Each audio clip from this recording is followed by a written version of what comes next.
Add stabilization. Another important effect to consider is stabilization.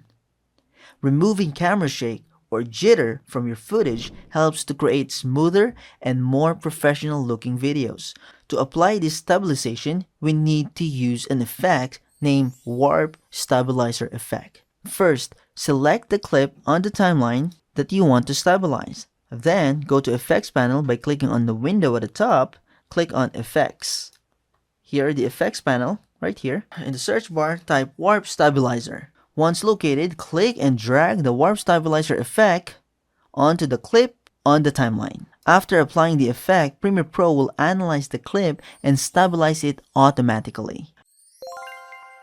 You can monitor the progress of the stabilization process in the Effects Control panel, typically located on the left side of the screen. Once stabilization is complete, you can adjust the settings of the Warp Stabilizer effect in the Effects Control panel to fine-tune the stabilization settings if needed. Then preview the stabilized clip by playing through the timeline to ensure that the camera shake or jitter has been effectively removed, resulting in a smoother and more professional looking video.